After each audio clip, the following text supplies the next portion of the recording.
அனைவருக்கும் வணக்கம். நான் உங்க அஸ்ட்ரோ புவனேஸ்வரி. நம்ம சேனல் இன்னைக்கு பார்க்க போறது செப்டம்பர் மாத பலன்கள். மேஷ ராசி மற்றும் மேஷ லக்னத்துக்கு கிரக சூழ்நிலைகள்லாம் எப்படி இருக்க போகுது, இந்த மாசம் என்ன எக்ஸ்பெக்ட் பண்ணலாம், எந்த விஷயத்துல நீங்க ரொம்ப கவனமாக இருக்கணும், மேரேஜ் ரிலேட்டட் திங்ஸ் எல்லாம் எப்படி மூவ் ஃபார்வர்ட் ஆக போகுது, இந்த விஷயங்கள் எல்லாமே இந்த பதிவில் நம்ம பார்க்க போறோம்.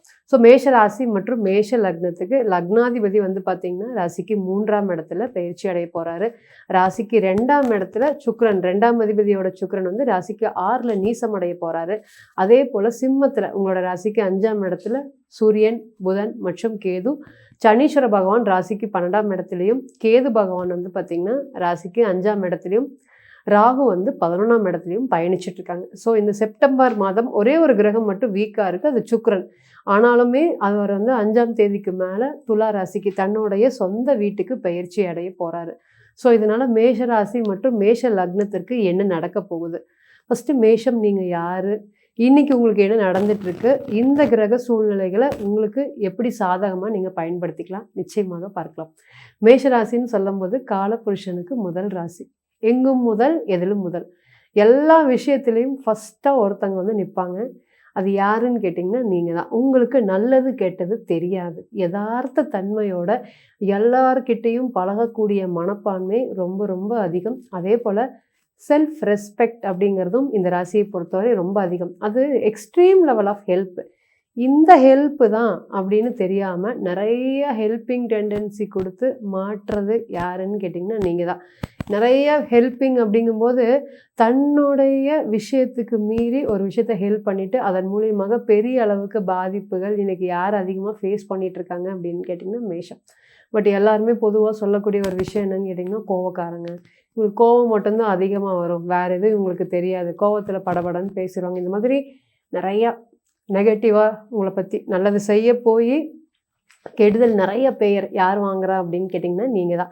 இன்றைக்கி உங்களுக்கு இருக்கக்கூடிய சுச்சுவேஷன் என்னன்னு கேட்டிங்கன்னா, எல்லாத்தையும் செய்கிறேன், பட் என்னை யாருமே புரிஞ்சிக்கவே இல்லை, எவ்வளோ பண்ணினாலும் நீ இந்த விஷயம் பண்ணியிருக்க நல்லது அப்படின்னு உங்களை சொல்கிறதுக்கு யாரும் ஆட்கள் இல்லை. ஒரு பாராட்டை குறிக்கக்கூடிய ஒரு விஷயம் கூட உங்களுக்கு இன்றைக்கி எட்டாத தூரத்தில் தான் இருக்குதுன்னு சொல்லலாம். இவ்வளோ பண்ணியும் மற்றவங்க ஏன் என்னை இந்த மாதிரியெல்லாம் பார்க்குறாங்க, என்னை இன்னுமே கோவக்காரங்களாக பார்க்குறாங்க, என்னைய வேணுங்கிற இடத்துல மட்டும் அதிகமாக பயன்படுத்திக்கிறாங்க அப்படிங்கிற ஒரு வார்த்தைகள் மேஷத்தை பொறுத்தவரையும் ரொம்ப அதிகமாக பிரதிபலிக்குது. நம்ம ரீசெண்ட் டைமில் ஒரு ஜாதகத்தை பார்த்தோம். அவருடைய ஜாதகம் வந்து பார்த்திங்கன்னா 2025 டைம் பீரியடில் பார்த்தோம். அவர் பார்க்கும்போது சொன்னோம், சார் இன்றைக்கி நீங்கள் சம்பாரித்த பணம் ரொம்ப அதிகம், சந்திரன் குரு மேலே போகும், சம்பாரித்த பணம் ரொம்ப அதிகம், ஆனால் இன்றைக்கி உங்களுக்கு வந்து பார்த்திங்கன்னா ரொம்ப கடுமையான மன உளைச்சல்லையும் பண பிரச்சனைகள்லையும் இருக்கேன் அப்படின்னு சொல்லியிருந்தோம். அவர் ஒரு நிமிஷம் பேசவே இல்லை, அமைதியாக இருந்தார். சார் நீங்கள் திருமண வாழ்க்கையை காப்பாற்றுறதுக்கு போராடுறீங்க, ஆனால் உங்களால் காப்பாற்ற முடியாது அப்படின்னு நம்ம சொன்னதுக்கப்புறம் ஒரு அடுத்து சொல்கிறார், மேடம் என்னுடைய திருமண வாழ்க்கை எனக்கு ரொம்ப கஷ்டமாக இருக்குது, என் மனைவி டைவர்ஸ்க்கு அப்ளை பண்ணி 2 வருஷம் ஆச்சு, எனக்கு டைவர்ஸ் வந்து கிடைக்கிற மாதிரியான ஒரு சூழ்நிலையில் இருக்குது, திரும்பி சேருவேனா, நடக்காத ஒரு விஷயம், திரும்பி சேருவேனா, ஏன்னா சம்சாரம் வேண்டான்னு சொல்லிட்டு போகிறாங்க, அப்போ இந்த சூழ்நிலையில் வந்து திருப்பி சேருவேனா அப்படிங்க கேட்கக்கூடிய ஒரு ஹாரோஸ்கோப்பாக தான் அந்த ஜாதகம் இருந்தது. நம்ம சொல்லும்போது வந்து பார்த்திங்கன்னா கிட்டத்தட்ட இந்த டைம் பீரியட் வரையும் நீங்கள் சேருவதற்கு வாய்ப்பு ரொம்ப ரொம்ப கம்மிங்க சார், கொஞ்சம் அட்ஜஸ்டபிள் பண்ணுங்கள், பட் நீங்கள் எல்லாத்தையும் இழந்துட்டீங்க இன்றைக்கி அப்படின்னு சொல்லும்போது அவர் ஒன்றுமே பேசவே இல்லை. அந்த சந்திரன் குரு மேலே போச்சுங்களா. அப்போ அவர் என்ன சொல்கிறாரு நம்மக்கிட்ட அப்படின்னா, மேடம் நான் இத்தனை வருஷமாக எனக்கு 48 வயதாச்சு, இன்றைக்கி எனக்கு பிஸ்னஸில் ஒரு தொய்வு ஏற்பட்டுருச்சு, இனிமேல் நான் நல்லா சம்பாதிப்பேனா அப்படிங்கிறது எனக்கு தெரியல, பட் நான் இத்தனை வருஷமாக சம்பாரிச்சது எல்லாத்தையும் என்னுடைய பையன் பேரில் எழுதி கொடுத்துட்டேன் மேடம், எனக்குன்னு எதுவுமே இல்லை மேடம், ஸோ நான் எப்படி இருக்க போகிறேன்னு எனக்கு தெரியல, என் பசங்க குழந்தைகளாவது நல்லா இருப்பாங்களான்னு. அவங்களுடைய பசங்க ஸ்தானம் அந்த ஜாதகத்தில் ரொம்ப சூப்பராக இருக்குது, அப்போ உங்களுடைய குழந்தைங்க நல்லா இருப்பாங்க அப்படிங்கிற மாதிரி சொல்லி கம்ப்ளீட் பண்ணணும். இதுலேருந்து என்ன தெரியுதுன்னா, அதோடைய மையக்கரு ஒரு ராசிநாதன் அதோ சொல்லக்கூடிய விஷயம் மேஷம், தன்னலம் கருதாது பிறர் நலத்தை அதிக முக்கியத்துவம் கொடுக்கக்கூடிய ராசி எதுன்னு கேட்டிங்கன்னா மேஷம். அப்போ அவசரத்தில் நிறைய முடிவு, அவர் கேட்கும்போது அவர் மனைவி கேட்கும்போது பரவாயில்ல இனிமேல் வாழ முடியாது அப்படிங்கிற அந்த ஒரு வார்த்தை அவங்களுக்கு வந்து ரொம்ப காயப்பட்டுருச்சு. அதனால் இன்றைக்கி என்ன அப்படின்னு கேட்டிங்கன்னா, அன்றைக்கி நீங்கள் சொல்லிட்டீங்கல்ல, அதனால் எனக்கு இந்த திருமண வாழ்க்கை வேண்டாம் அப்படின்னு ஒரே முடிவாக தடால் அடி முடிவு எடுத்துகிட்டு அதுலேருந்து வெளியே வர்றதுக்கு இப்போ அவங்க ட்ரை பண்ணுறாங்க. ஸோ மறுபடியும் வந்து ரீகன்சிலேஷன் சான்சஸ் இருக்கா அப்படின்னு ஜாதகத்தை எடுத்துகிட்டு நம்மக்கிட்ட வந்தார். நம்ம அதுக்கு பதில் சொல்லி அந்த ஜாதகத்தை கம்ப்ளீட் பண்ணோம். இதுலேருந்து என்ன தெரியுது அப்படின்னு கேட்டிங்கன்னா, வாழ்க்கையில் பெரிய விஷயங்கள் எடுக்கிறதுக்கு முடிவு எடுக்கிறதுக்கு பிறந்த கால ஜாதகம் சொல்லக்கூடிய ஒரு பலனை இந்த டிரான்சிட் அப்படிங்கிறது காமிக்கவே காமிக்காது. கோச்சார பலன்கள் அப்படிங்கிறது தற்காலிகமானது அப்படிங்கிறத நீங்கள் புரிஞ்சுக்கணும். ஸோ மேஷ ராசி மற்றும் மேஷ லக்னத்துக்கு இந்த 6ஆம் அதிபதினு சொல்லக்கூடிய கிரகம் ஃபஸ்ட்டு மேஷத்தை பொறுத்தவரையும் வேலை இருந்தால் எல்லாத்துலேயுமே எதை பற்றியும் நினைக்க மாட்டீங்க. ஃபஸ்ட்டு ஒர்க்கு மற்றதெல்லாம் நெக்ஸ்ட்டு அப்படின்னு சொல்லக்கூடிய பர்சனாலிட்டிஸ் தான் நீங்கள். அப்போ இன்றைக்கி நம்ம பார்க்கும்போது ஒர்க் ரிலேட்டட்லேருந்து ஸ்டார்ட் பண்ணலாம். அப்போ வேலை வந்து பார்த்திங்கன்னா கிடைக்காம ரொம்ப கஷ்டமாக இருக்குது, வேலையை அப்படி ஆசைப்பட்டு கிடைச்ச வேலையை விடலாம் அப்படிங்கிற மாதிரி ஒரு திங்கிங், ஒரு குழப்பம் போயிட்டே இருக்குது. இந்த வேலையை நான் லாங் டைம் கண்டினியூ பண்ணுவேனா அப்படின்னு எனக்கு தெரியல. ஸோ வேலை தேடி அலைஞ்சிட்டு இருக்கவங்களுக்கும் அந்த வேலை சார்ந்த ப்ராப்ளம் ஃபேஸ் பண்ணிகிட்டு இருக்கவங்களுக்கும் இனிமேல் வரக்கூடிய இந்த ப்ராப்ளம் எல்லாம் படிப்படியாக கிளியர் ஆக போகுது. ஸோ புதனுடைய காம்பினேஷன் அப்படிங்கிறது உங்களுக்கு கம்மிங் டைம் பீரியடில் ஒரு யோகமான இடத்துல இருக்கிறதுனால வேலை சார்ந்த பிரச்சனைகள்லாம் ஃபஸ்ட்டு சரியாக போகுது. ரெண்டாவது, ரொம்ப நாளாக இதுக்காக தான் நான் வெயிட் பண்ணிகிட்டு இருந்தேன், இந்த ஜாப் ஆஃபர், இந்த ஜாப் லெட்டர் இது கிடச்சிச்சின்னா எனக்கு போதும் அப்படின்னு ஒரு 3 மந்த்ஸாக 4 மந்த்ஸாக அந்த ஜாயினிங் லெட்டர் வராமல் ரொம்ப பேர் வந்து பார்த்திங்கன்னா கஷ்டப்பட்டுட்ருக்கீங்க.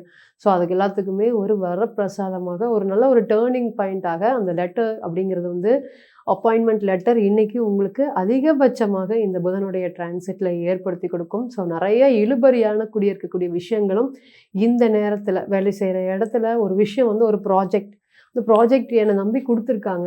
மேஷராசியை பொறுத்தவரையும் உங்கள் எல்லாருக்குமே தெரியும் ஹார்ட் ஒர்க்கிங்.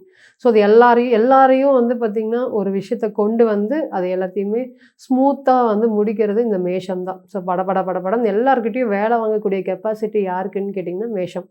அவங்க எல்லாருமே செய்யலினாலும் அந்த வேலையை நீங்கள் இழுத்து போட்டு செய்வீங்க.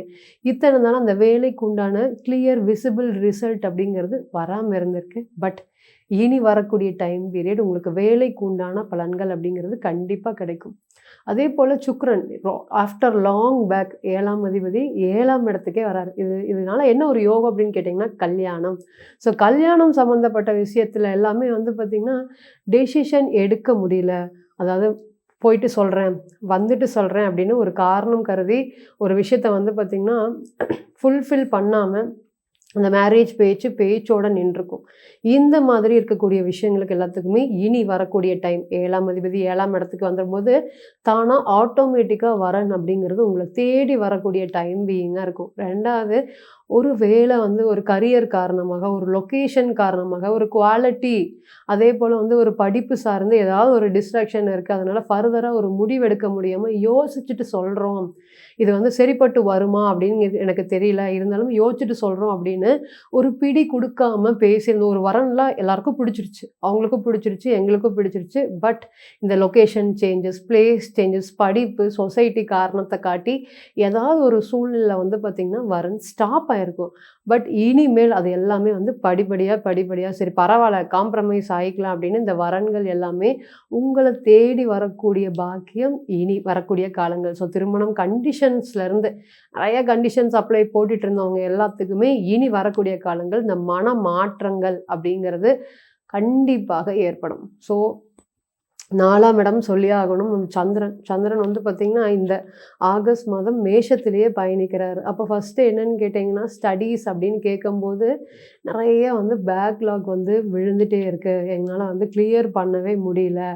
அது எப்போ மேடம் நான் ரிசல்ட்டு கிளியர் பண்ணுவேன், எனக்கு விசிபிளான ரிசல்ட் எப்போ வரும், நான் ப்ரிப்பரேஷனுக்கு ரொம்ப ஸ்டார்ட் பண்ணலாமா, நான் வந்து ஒரு நீட்டு ஒரு ஜேஇ கடுமையாக போராடிட்டு இருக்கேன். இந்த கடுமையான போராட்டம் யார் அதிகமாக கொடுப்பாங்கன்னு கேட்டிங்கன்னா செவ்வாய் சந்திரன். இந்த 2 கிரகமும் கொடுக்கக்கூடிய ஒரு போராட்டத்தை வேறு யாருமே கொடுக்க மாட்டாங்க. So clear visible result. But அந்த போராட்டத்துக்கு மீறி ஒரு சக்ஸஸ் அப்படிங்கிறது மேஷத்துக்கு கண்டிப்பாக இருக்குது. ஸோ அந்த தொழில் சார்ந்த விஷயத்தில் இருக்கக்கூடிய பிரச்சனைகளும் இனி குறையும். தொழிலில் வந்து நிறையா வந்து பணம் வந்து நிற்குது, வெளியே வரமாட்டேங்குது. புதிய பார்ட்னர்ஷிப் தேடி போகலாமா, அந்த பார்ட்னர்ஷிப்பில் எனக்கு உண்டான ப்ராப்ளம் எல்லாம் வந்து இன்வெஸ்டர் எல்லாமே கிளியர் பண்ணுவாங்களா, ஒருத்தர் எனக்கு பிஸ்னஸுக்கு சப்போர்ட் பண்ணுறேன்னு சொல்லியிருக்காரு, அது சப்போர்ட் பண்ணுவாங்களா, இதுக்கு எல்லாத்துக்குமே one of the best time period அப்படிங்கிறத சொல்லலாம். 7ஆம் அதிபதி 7ஆம் இடத்துக்கு வரும்போது நம்மளுடைய விஷயத்தை விட அடுத்தவங்க கூட நம்ம வந்து பார்த்திங்கன்னா கை கோர்க்கிறது மூலியமாக பெரிய பொருளாதார முன்னேற்றம் அப்படிங்கிறது இந்த நேரத்தில் கண்டிப்பாக கிடைக்கும். ஸோ படிப்பு சம்மந்தப்பட்ட விஷயத்துக்கு காம்படிட்டிவ் எக்ஸாம் எப்படியோ அதே போல் பிஸ்னஸ் ரிலேட்டடுக்கு நியூ ஜாப் ஆப்பர்ச்சுனிட்டிஸ் அப்படிங்கிறது இந்த டைம் பீரியடில் கண்டிப்பாக நீங்கள் எடுக்கலாம். இதன் மூலியமாக ஒரு பெரிய பொருளாதார வளர்ச்சியும் ஒரு முன்னேற்றமும் இந்த மேஷராசி மற்றும் மேஷ லக்னத்துக்கு இந்த செப்டம்பர் மாத பெயர்ச்சி பலன்கள் முற்றிலுமாக புதிய வேலை வாய்ப்புகளுக்கும் திருமண வாழ்க்கைக்கும் ஒன் ஆஃப் த பெஸ்ட் யோகமான டைம் பீரியட் அப்படிங்கிறது கண்டிப்பாக சொல்லலாம். இப்போ நம்ம சொல்லிட்டு வந்த அனைத்துமே கோச்சார பலன்கள் தான். கோச்சாரம் அப்படிங்கிறது தற்காலிக டிரான்சிட். ஒரு விஷயம் நடக்கணும் அப்படின்னா பிறந்த கால ஜாதகம் சப்போர்ட் பண்ணணும். ஸோ பிறந்த கால ஜாதகம் அப்படிங்கிறது ரொம்ப ரொம்ப ரொம்ப முக்கியம். அது சொல்லக்கூடிய ஒரு பதிலை தனிப்பட்ட கோச்சாரம் அப்படிங்கிறது சொல்லாது. ஸோ தனிப்பட்ட ஜாதகத்தை நீங்கள் ஆலோசனை பண்ண விருப்பப்பட்டீங்கன்னா கீழே இருக்கக்கூடிய நம்பருக்கு கான்டாக்ட் பண்ணுங்கள். மீண்டும் ஒரு பதிவில் உங்களெல்லாம் சந்திக்கும் வரை உங்களிடமிருந்து விடைபெறுவது உங்கள் அஸ்ட்ரோ புவனேஸ்வரி. நன்றி, வணக்கம்.